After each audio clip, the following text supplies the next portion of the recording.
creación de los humanos.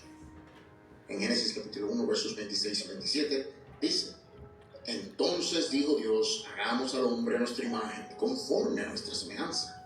Y creó Dios al hombre a su imagen. A imagen de Dios lo creó. Varón y hembra los creó a ellos. Pero Génesis capítulo 2, verso 7 se enfoca más en la creación de Adán y Eva, con Dios formando a Adán del polvo de la tierra y creando a Eva de la costilla de Adán. No hay mención de días, el orden de la creación entre animales, humanos y plantas es distinta, etcétera, etcétera. Luego tenemos la historia de Abraham diciendo que Sara era su hermana. En Génesis capítulo 12, versos 10 al 20, Abraham y Sara van a Egipto y Abraham le dice a Sara que diga que ella es su hermana, lo que hace que Faraón la lleve a su palacio. Luego, en Génesis 20, versos 1 al 18, una situación similar ocurre, pero con Abimelech en vez de Faraón. Pero en este caso, Dios interviene a través de un sueño, dejándonos saber que esta es la fuente egoísta. También tenemos a Isaac y Abimelech.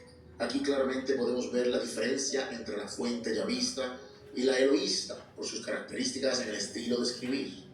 Pero el doblete se repite una tercera vez, así que es un triplete, ya que en Génesis 26, versículos 1 al 11, Isaac y Rebeca van a Gerar, e Isaac le dice a la gente y al rey Abimelech que Rebeca es su hermana debido al miedo, reflejando la misma acción de su padre Abraham y reflejando una obvia copia de una fuente a la otra. También tenemos las costuras editoriales. El término costura editorial se refiere a frases de transición, frases o marcadores en el texto bíblico que indican el trabajo de editores o redactores que combinan diferentes fuentes en una narrativa cohesiva. Estas costuras son evidencia de la hipótesis documentaria, ya que sugieren puntos donde se entretejieron diferentes fuentes. Aquí hay algunos ejemplos de costuras editoriales encontradas en la Torá que apoyan la hipótesis documentaria.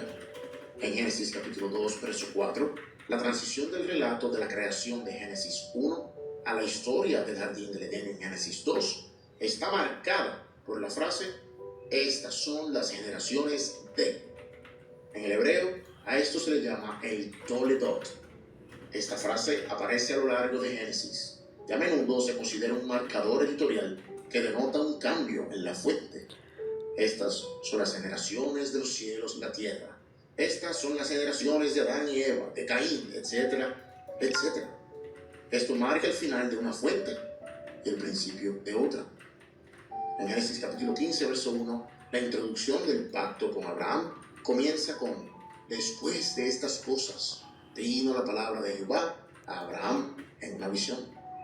Esta frase, después de estas cosas, es un marcador común usado para conectar diferentes narraciones. En Éxodo capítulo 6, verso 14, se introduce una genealogía de los hijos de Leví con la frase: estos son los jefes de las casas de sus padres. Este tipo de introducción formulada es una señal de una nueva sección o fuente. En Números capítulo 10, verso 19, el relato del suegro de Moisés, Jobab, uniéndose a los israelitas, se introduce con la frase: y Moisés dijo a Jobab, hijo de Reuel Madianita, suegro de Moisés. Este tipo de fórmula introductoria puede señalar la integración de diferentes fuentes. Además, si Moisés fuese el autor, no se mencionaría a sí mismo en la tercera persona.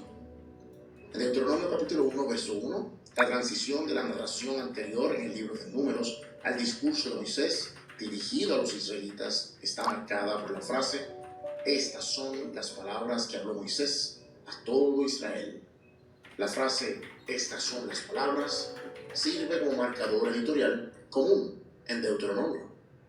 Estas posturas editoriales indican puntos donde los editores o redactores posteriores combinaron diferentes fuentes o tradiciones. Proporcionan pistas sobre la presencia de distintas fuentes literarias que se entrelazaron para crear el texto final de la Torá.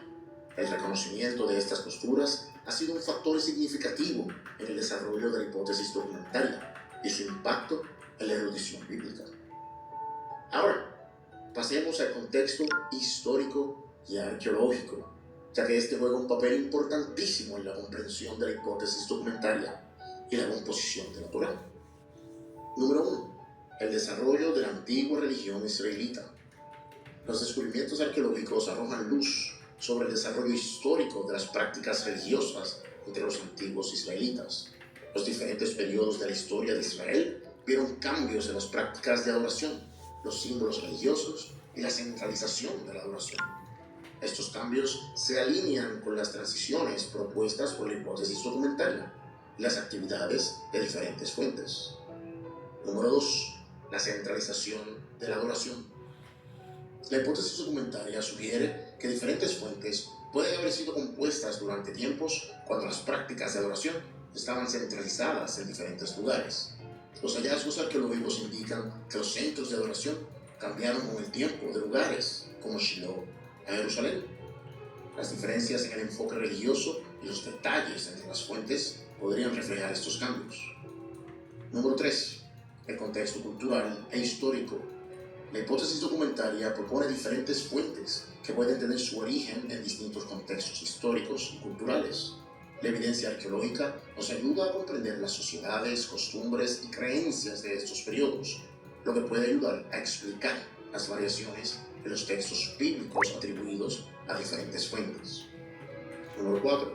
Las reformas y cambios religiosos. Se cree que eventos históricos como las reformas religiosas del rey Ezequías y el rey Josías influyeron en la composición y edición de la Torá. Estas reformas buscaron centralizar el culto en Jerusalén y alinear las prácticas religiosas con una agenda teológica específica. La fuente de Deuteronomista, con su énfasis en el culto centralizado y las leyes religiosas, refleja las preocupaciones de estas reformas. Número 5. Los paralelos del Antiguo Oriente Próximo. Los estudios comparativos de la Torá con otros textos del Antiguo Oriente Medio revelan similitudes y diferencias en temas, leyes y narrativas. Estos paralelos pueden ayudar a situar la Torá dentro de su contexto cultural y literario más amplio y brindar información sobre las influencias que dieron forma a su composición.